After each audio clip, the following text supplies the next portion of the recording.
besties! We're finally doing this. We're finally doing on YouTube, and I listen to everybody, and we're here finally. So I asked a couple of questions, two specifically yesterday, and a lot of messages came in. I don't know if I'll be able to go through everything, but I'll go through a few, and we're going to go through it together. Whatever you think about these stories, please make sure you drop it in the comment section.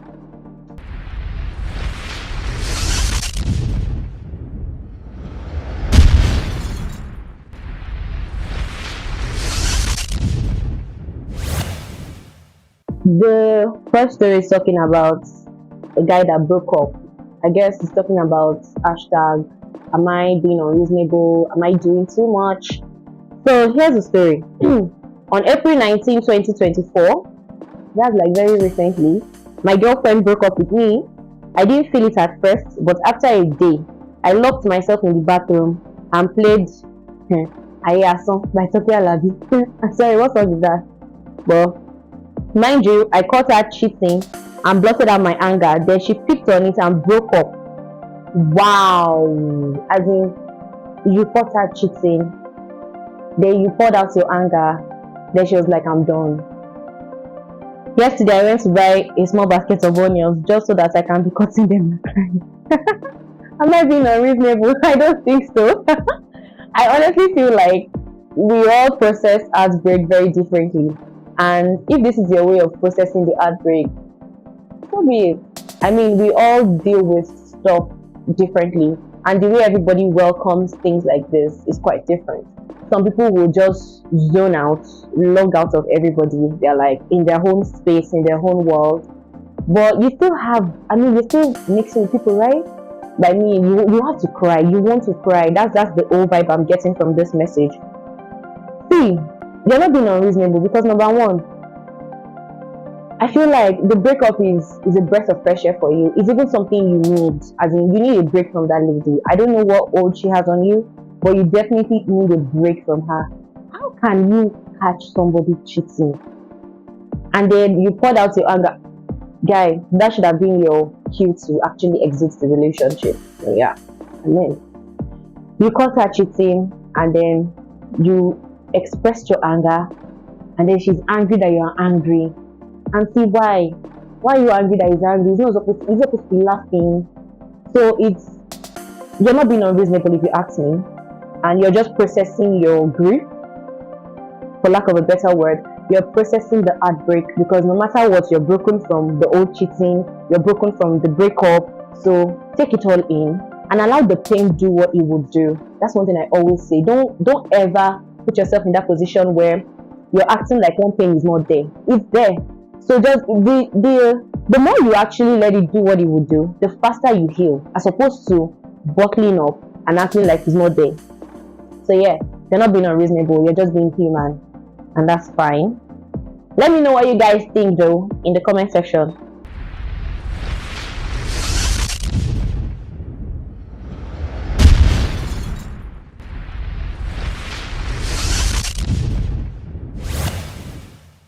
So another story says,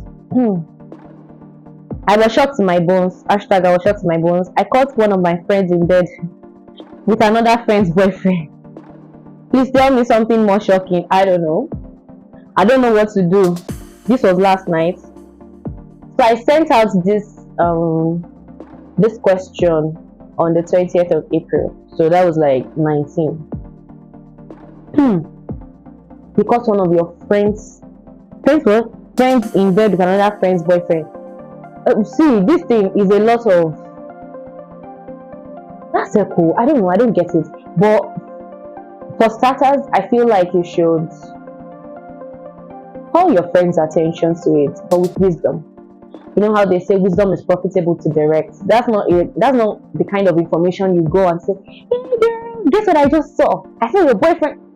That's very foolish, very, very foolish, because even if you're right, even if she believes you at the end of the day, it's still not the wise way to go about it, because you have to care for her feelings.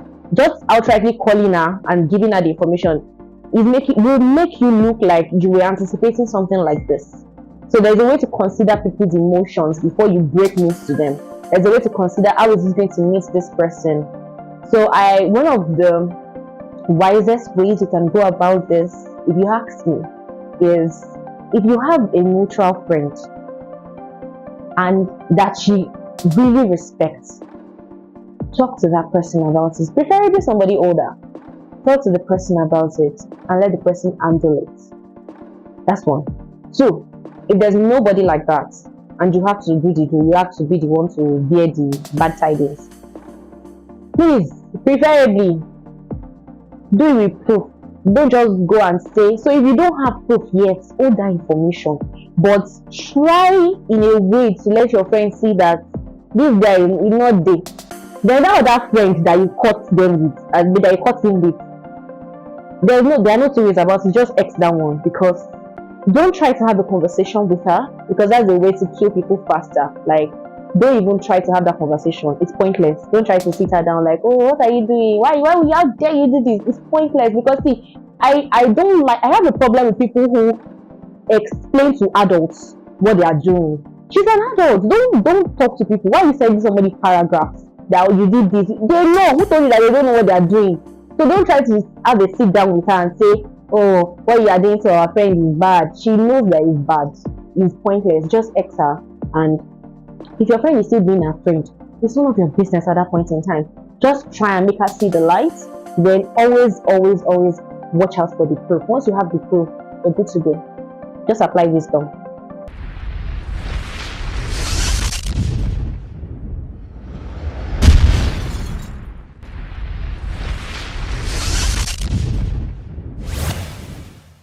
Another story says, hi Debbie, hashtag I was shocked to my bones. A supposed friend of mine, followed my fiance with a fake account on Instagram and sent him voice notes and videos of some of the crazy things I did before I met him. Thankfully, I had told him before. Wow. We later found out who she was and he told me to discard her. It's been a few months, Debbie, but I'm still shaking. He wished to shake my sister. Because what? The good thing is, you told your guy everything. And I feel like that's a lesson for everybody. When you're in a relationship with somebody, I honestly feel like they should be your secret button. You know, that secret code to get everything into you. It should be that person, because just imagine that this guy had no idea. Just imagine everything that would have happened, that would have gone down. Well, you see, the good thing is when these things happen, the good side to it is you get to see people for who they are. There are some things that have happened to me in my life, and in the long run, I just always go like, well, thank God it happened. Because if this had not happened, I would not have known that this is how this person is. I wouldn't have been able to see through their character. So just see the good side. And I know you're hurt. It would hurt. No matter how good it ended, it would definitely hurt. But I mean, it is what it is.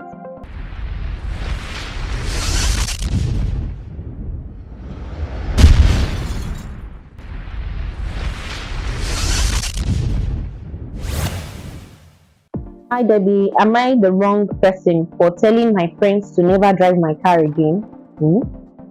My friends used to drive my car. In fact, people didn't really know the actual owner, but they all have the habit of never fueling it or washing it. It's just one of them that watch it when she carries it out. We're a friendship clique of 8. Hey, that's a lot. We're a friendship clique of 8. This last time, one of them used it to go pick her boyfriend from the airport and told him it's her car. They had a little accident on their way. Oops. And my windscreen was broken. My car spent the whole weekend at her place because she had told me to let her use it to disguise. Sorry, is this Lagos? It's giving Lagos. She had told me to let her use it to disguise. On Monday, she returned my car like that without fixing it. I got so angry and put it on the group that nobody should use it again. Am I the big or? Okay, so here's the thing.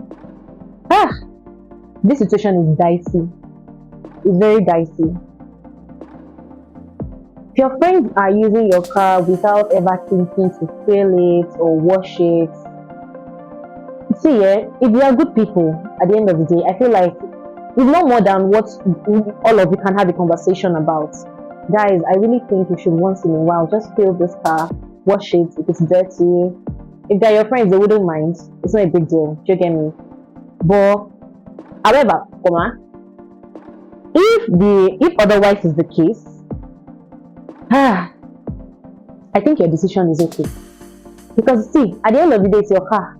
It's you own it, so you at the end of the day decide what happens to it. So if you're deciding to go with this, that's good. But my fear now is, hope it's not going to affect your friendship with everybody. How about you just face that one person and say, I don't like this. You were supposed to fix the windscreen broke and she returned your car like that. As how? First of all, I have a problem with your circle being A. Why? What's going on? This is 2024, guys. I don't think it happens like that often. Honestly, this is 2024. Please cut down, cut down, cut down. I'm of the school of thought that a friendship clique doesn't really work. So it's best to have individual friends. Now all of you together might be friends, but I mean all of you moving as one is always going to end in disaster because there will always be misunderstanding. Hey, what's going on? Please quiet down. Do like this. What is it's not necessary. Honestly, you can have your people, have your circle. When they say have your circle, they're not necessarily saying all of you together. I'm just saying those people that are your safe space. They don't even have to know each other. That's the reality. So please check that circle again and be sure that you're not in a parasitic friendship. It's very important to know, because if you're the one that is always like releasing your car, they are not even thinking to fill it, they're not even thinking to wash it. What's going on? Please recheck that circle and make sure that you actually let this person know that this is what happened, this is why I did this. Because let's be fair, the other people didn't know. I don't know if they know, but it seems to me like they didn't know the whole thing that went down. So you just going on the group to say nobody should use my car again. No. They are confused. So please be clear. Let them know the reason you made the decision that you made.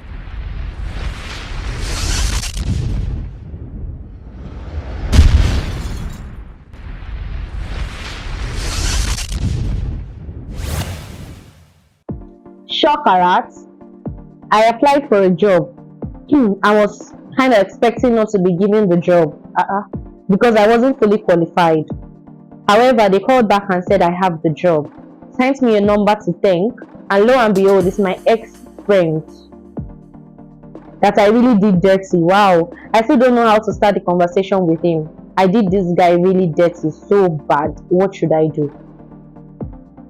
First of all, I'm very happy that you are aware that you did somebody dirty.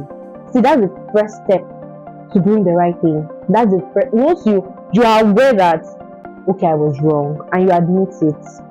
In front of you, kudos. Well, yeah. What do? Apologize. Thankfully, you have the number. Thankfully, it turns out to be this person. Send an apology, because trust me, it's not like the person did not know it was you. Heck, you applied for a job, so I mean, all your details, you get, they are aware of everything, they can see everything.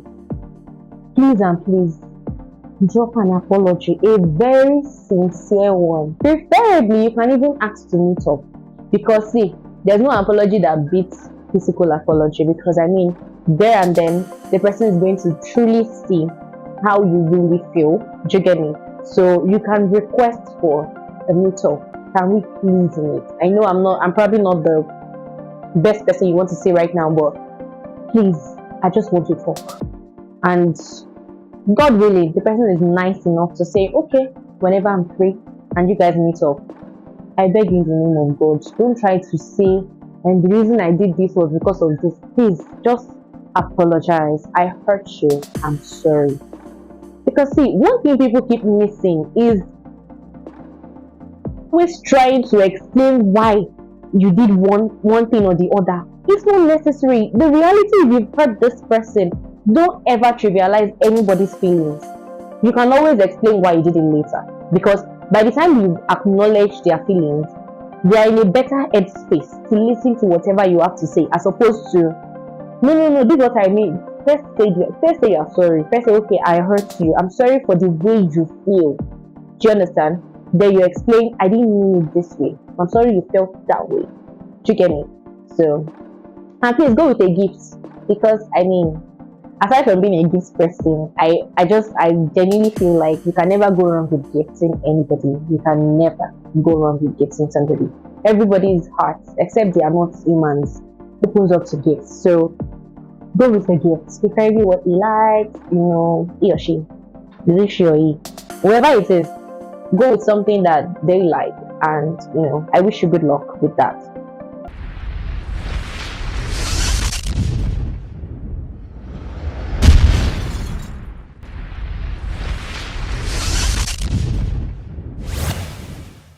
Hashtag, am I being unreasonable for deciding to cut off my parents from my wedding plans?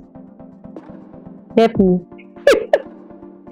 And asking them not to attend.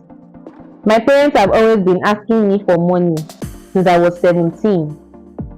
As a lady now of 26, you can imagine how long I've been sending them money.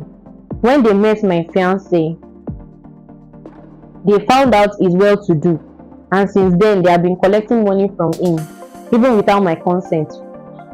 It's not even part of dowry, but they want him to build them a mansion.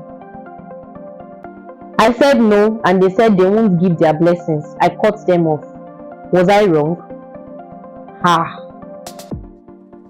Ọ̀rọ̀ yìí bu sósì ní bẹ́ẹ̀ni àbí bàbá ṣe máa sọ Yorùbá yẹn rọ.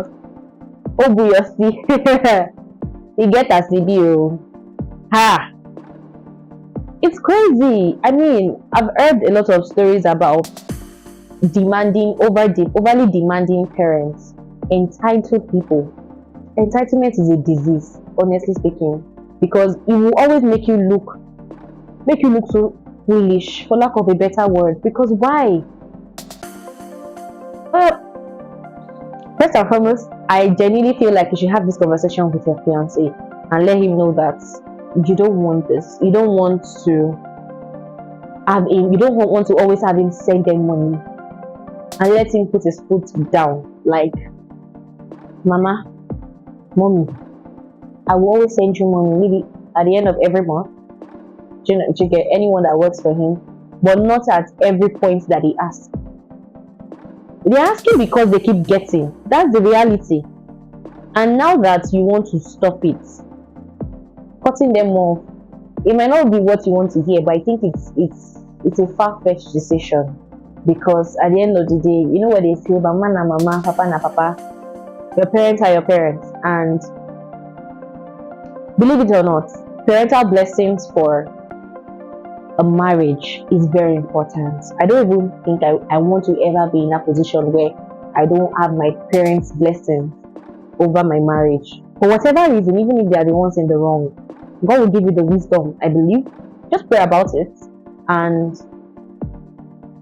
think of a better way than cut them off. And if you told them that don't attend my wedding, please, it might not be what you want to hear, but please go back. I'll apologize to them, because I tell you for free, your parents are your parents, and nothing in this world would quantify or qualify with your parents' blessings. There's nobody that would bless you the way your parents will bless you. See, when a mother lays her hand on her daughter and says, I bless you, you are blessed, there's no devil. The devil that can stop you has not been born. That's the reality. When a father says, I bless you, you are unstoppable.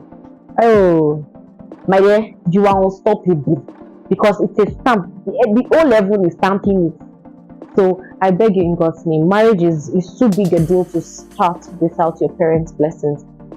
Do it with wisdom.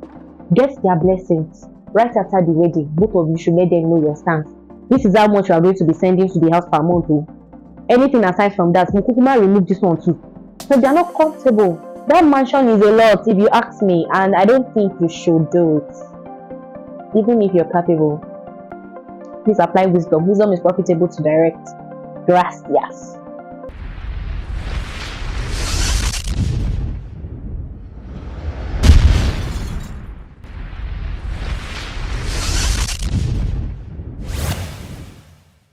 Hashtag I was shocked to my bones. Excuse me, hi Debbie. I would say I was shocked when I got a new job. And out of excitement, I told my friends, and some of them literally replied with okay and showed me no happiness. I tried to shove it, but it is a shocker. Are people really like this? Ah, welcome to reality. My dear, people are like that. It is not everybody that is happy for you. And that is a reality you need to embrace. Like, see, if you have not grown to the point where you learn to accept that not everybody would like you, then you have a long journey to go. Because you actually have to come to that place, to that point of acceptance that, see, there's a principle I live by, and I'm so grateful to God for that principle. I tell myself all the time, I say, Debbie, if everybody's clapping for you, there's a problem. There's something you're not doing right. Everybody cannot be happy for you. See, how you know that you're growing? When you check your circle, when you check everybody that is around you, not necessarily your closest circle, but when you check everybody that is around you, there should be people that are happy for you, genuinely. People that are clapping for you and all that. People that are not happy. They are just sad that you're growing. And then there's people that are inspired by you. They see you up there and they're like, I want to be like this person. And there should be people that are trying to bring you down. They're trying to compete. They're trying to just pin you down. My dear, if that circle is complete, you're growing. That's how you know that you're growing. But if everybody around you is all chummy, everybody is happy, maybe most likely what you're doing is mediocre. If you ask me, I might sound really diplomatic right now, but it is what it is. That's reality. So my dear, you told your friends that I got a new job. If they replied with okay, two things. Three things. Number one, they may not be happy for you. Number two, they may actually be happy for you. Life might just be a life thing with them. They might be going through hell and high water. People are going through things, and trust me, life is not always about you. It's not always about you. So if you told them and they said okay, if they've not always been like that, I don't think you should take an offense. You might be hurt, but don't talk to them whilst you're hurt. Don't have that conversation from a place of hurt. Just let them know, you guys hurt me, but I'm not ready to have this conversation. So heal from it, then have that conversation, so that by the time you're having that conversation, there's no hurt anywhere. You're just talking as friends that this. You get me? That's number two. Number three, it's either of those first two things, or the third one, they are not where you are mentally, psychologically. They can't grasp the whole idea of you're here now, you were here yesterday, and now you're here. How are you doing it? They don't mean you bad, but they've not grown to that point. See, the way all of us are growing, maybe everybody did that level mentally. As you are thinking of how will I make my first million, how will I make my first billion, do you think it's everybody that is thinking that way? The way you are thinking of how will I make my first billion is how somebody is thinking, how will I collect this 50k from my dad? His life. Well, see, experiences shape us. I have a friend that will say, some of us grew up too fast. Some people are still finding it difficult to enter adulthood, even at 25. It's the reality. Because the way some of us grew up, you go just tell yourself, say, I got me calm. Do you get? You can't compare your own mentality with somebody that they have zero idea what also means. Like, they can't relate. Like, they can't even be bothered. My dear, the way you all reason will be very different. So one is either one of these three things. However, whichever one it is, I just got to beg you, don't let this thing enter your chest. It's one of the things that you left. You move on. See, if your goal is to keep moving on in this life, you will keep growing. I tell you for free. If something happens and you're like, life don't happen, move on. I have a problem with people that dwell in situations like that. You realize that, it's like this person doesn't like me, and you are dwelling there. What's going on? They don't like you. Leave move on now. There are people who like you. Let me give you a backstory. I've not always been like this. Trust me, I grew. I There was a point in my life where I felt like I wasn't loved back the way I loved some of my friends. And I opened up to a friend of mine about it, and she was like, "Baby girl, look around you. You actually have people who love you, who will go extra miles for you. Focus on them." Hi, that thing. It was like she snatched my wig off, literally. Because I was like, hold on, what's really going on? Because in the long run, you have people who actually like you, who are clapping for you, are like, go girl. See, when you share goodness with your friends or your circle, you can see it when somebody is excited for you. You're an adult, you can always tell. Negativity is an energy, and energy oozes. It's like perfume. You can't hide it. It will ooze out. Do I need to cut? Okay. It will ooze out if it's positive energy, it will ooze out like a sweet perfume. If it's negative, like right. My dear, you can always sense it a mile away. And if you're like me, if you're very sensitive, I'm melancholic, and spiritually I'm kind of prophetic. So I can tell. You can't lie to me as I am like this. I will pick it. You get? So you see those friends that try to hide under sarcasm or hypocrisy. They don't like you, but they think liking you. They fake it. They're like, you go, nah, how can that? My darling. It's not it's not even it's not something to be sad about. On God. And trust me, I take it from somebody that used to be so sad about those things. It's not something to be sad about. Now you know that this is how they are and this is how they see you. They may not be bad people. Let me put that out. I know this may not be what you want to hear. They may not be bad people. They just may not like you. Again, the world does not revolve around you. See, when people do you bad, they may not necessarily be bad people. If you just say they don't just like you, and there's nothing you want to do about it, they don't like you, not in here. Deal with it. So focus on people who matter, people who they are willing to go the extra mile for you. People that you can call and say, guy, I have this thing coming up. Can you show up? They're like, sure. You know, I don't think. I have like 15 places I need to go. I'm not sure. See, energy it's energy thing, and if you're a lady, I'm sure you pick faster. Guys don't have time for all these things. I doubt they even have friendship issues. People boys have friendship issues. they rarely have friendship issues. I've never heard. I don't know if they do, but I've never heard of it. Now a guy will say, "Oh, this guy did something to me." They will move on. They don't have time.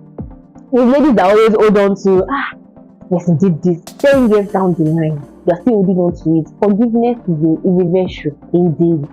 Take it from somebody that dealt with unforgiveness forever. I used to be so wicked. I'll say it about myself before you say it. I used to be very wicked. There was a point in my life where I used to feel like when you do me bad, excuse me, I won't think of doing you bad back, for lack of a better word, immediately. Because revenge is best served cold. Like 5 years down the line, when you forgot things and we are cool, we are playing, I'll do that same thing, I'll do that. But over time, with the help of God, I've been able to realize that you should not be like those who hurt you. Because what then is the difference really? Never be like them. Once you pick that this person has hurt you, this person doesn't like you, take it, test it now. There are people that you say don't like, so they don't like you. Test it, move on, just withdraw. So if out of all these 3 options that I stated, you feel like they actually just don't like you, my dear, don't fight. It's pointless. Don't go and confront. After everything, avoid explanations at all costs. Just withdraw. Just remove. Learn how to be removing yourself from situations. Just remove yourself. It will take them a while for them to even realize that if you so long you heard from this person, you heard from me online. You get? It will take a while.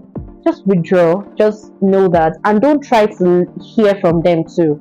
Don't try to know what's going on in their lives. You don't want them to know what's happening in your life. Don't poke nose for what is happening in their lives too. So let's move on from there. Gracias.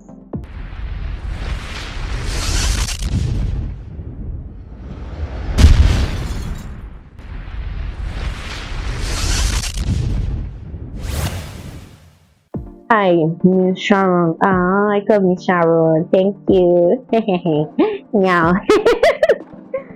So as a believer, I met a guy who is a Christian by religion. We became friends and soon as we started dating. Only for me to find out he's not a believer, plus his belief system is awkward. E.g., him saying he can marry a Muslim. He Wow. Secondly, he doesn't see sex before marriage as a sin. Thirdly, going for weekly activities or church on Sunday is not a must as a believer. Oh, not minding how much he loves me and me him. I just defeated cancer with having one breast now. A single mom with a 6 years old daughter. No source of income for now. I ended the relationship. Oh. Was I unreasonable? Miss Sharon, I tried to summarize, though there were more red flags. If you say there were more red flags, I'd agree with you. But if this is it, I would have said you should have had a conversation with him. See, I don't believe there's a perfect person anywhere. And when it comes to our belief systems, as per our relationship with God, what we believe, what we buy, relationship with God is very personal, and the level you are at with God, the next person might not be there yet. That's reality. So, and you don't force people to be at a level that you're at, especially when it comes to see relationship with God is full of the spirit, and in with God you don't jump classes. God does not used to give them promotion. You see that class, you will go through everything stage by stage. So if he didn't have the other red flags that you mentioned, if it's just the old, he doesn't want to go to church, he doesn't want to go for weekly activities, he believes in sex before marriage, he can marry a Muslim. I don't support him in any of those things, but if that was the only issue, trust me, I've had people that have worked these things out. All it takes is communication and patience. If it's a man that is willing to learn, that is willing to change, people are always open to changes. We're all adults and we're all growing. Do you understand? So if it's open to it, it's a thing that you can work with him through. Like, okay, this is it. Let him find God by himself. Let him fellowship with God by himself. Let him read the Bible by himself and realize that these things he's saying, they are wrong. You get? It's not something you enforce, and it's not something you say, I can't do it. I can't. Except you said, okay, he has other red flags. If he has other red flags, then by all means, just you can take a walk. And trust me, you will find your own person.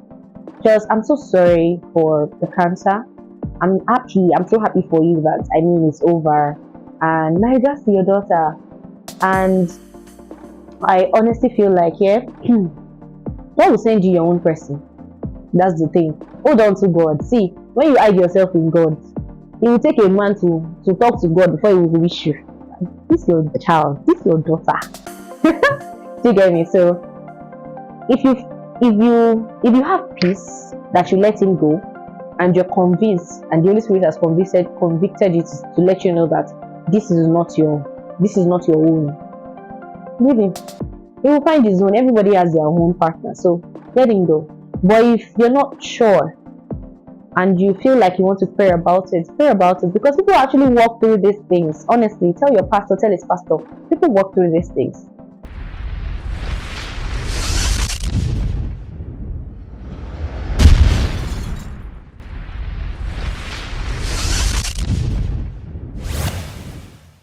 So guys, I received a lot of questions a few months ago into this month, about, oh, when I'm taking talk to them to be here. So I have good news for you. And the good news is, if you know that you know that you know that you're a bona fide member of the Talk to Debby community, you know that you're a bona fide member, and you want to be on this couch with me, please drop your email address in the comment section. By myself, I will reach out to you. I promise you. Please don't send me WhatsApp message because I may not reply. You guys have been complaining anyway that I don't really reply messages, and I'm so sorry about that. But I mean, it's a lot. So please drop your email address. I would reach out to you. We can get to know each other better. You can be friends, who knows? But I mean, I just want to get to know you guys more intimately. And I feel bad anytime somebody walks past me and they go like, oh, I'm a member of Talk to Debby. I love your show. I love this. I'm like, and I'm just lost. I don't even know the person. I feel bad. I always feel bad. So I want that to be like over. So now that we have the platform for it, I have to say this again. So now that we have the platform for it, please reach out with your email address in the comment section. Also, guys, please feel very free to drop topics you would like me to always talk about. I got you. You're my bestie.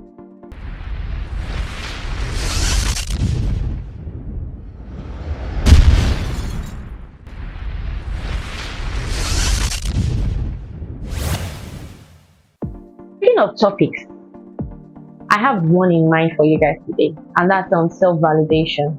Like, how do you validate yourself? What's the importance of validating yourself? I'll tell you something for free. It's as important as the air that you breathe. Because trust me, you are your own first prophet, you are your own first cheerleader. You should be. So learn to clap for yourself when you do something good.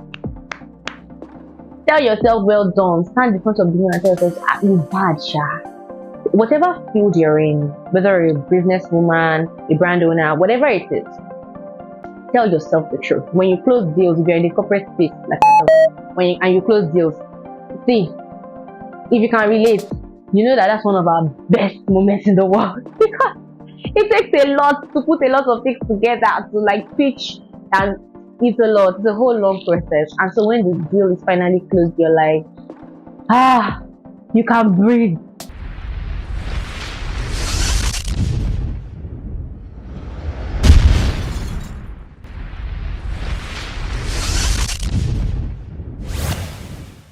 So you should learn to look at yourself in the mirror and tell yourself how amazing you are, how much you're trying.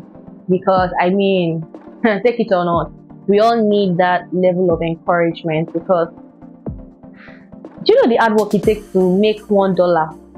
Applaud you, £1. It's a lot. It's a lot. And if you earn in dollars, my dear, I'm sure you have a lot of sleepless nights. And it's a lot of work, and people don't get to see this. They see the glam, they see the glitz, they see the glamour, and a lot of people are wondering, oh, she's buying this, she's buying that, he's buying this, he's buying that. They don't see the hard work you put into it, and because they don't see, they don't really know how to encourage you. You can't blame them. They have no idea what you're going through. So you should learn to encourage yourself actually.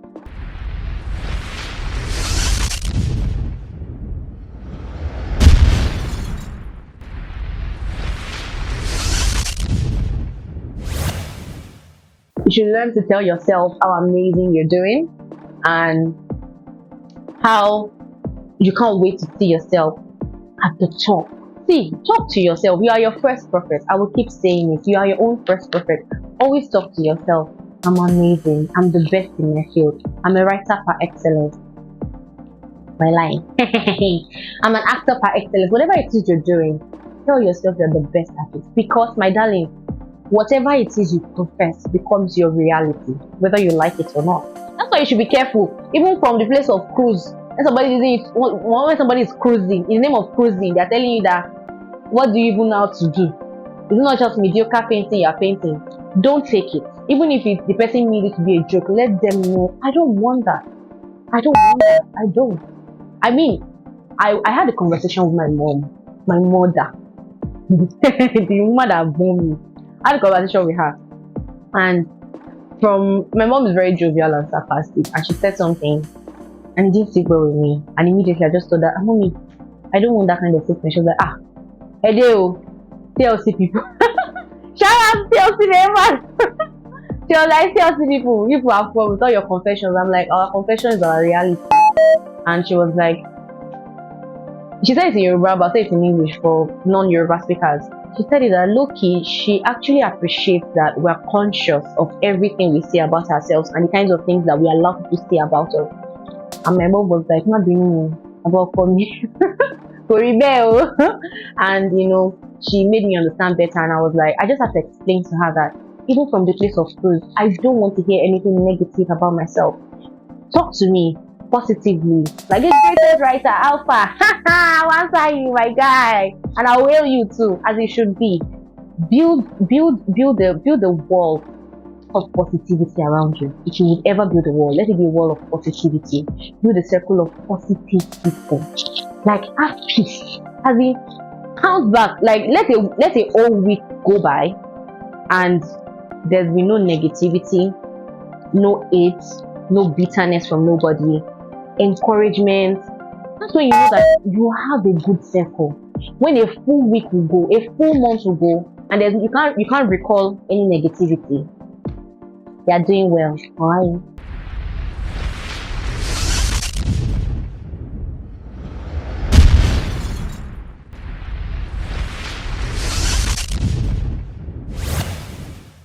So guys, thank you so much for joining me today. I mean, it's been a ride, but I'm so glad you stayed to this point. And don't forget to drop in the comment section your thoughts about all of the stories that I read. And don't forget to drop your email address if you ever want to be on my couch. I would love to have you guys around. You guys are my besties. Please guys, like, subscribe, share with your friends, comment. See, please keep sharing. Share with your friends, share with your family, share with your folks, share with your lovers, share with your haters, share with everybody.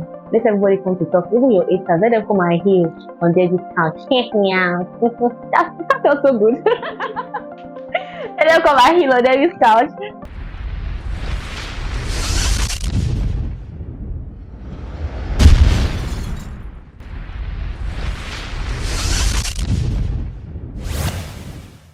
So guys, don't forget to like, subscribe, comment, and share with your friends, share with your family, share with your folks, share with everybody, share with your haters. Yeah, let them come and heal on Debby's couch. So please make sure that you do the needful. Thank you. Bye, bestie.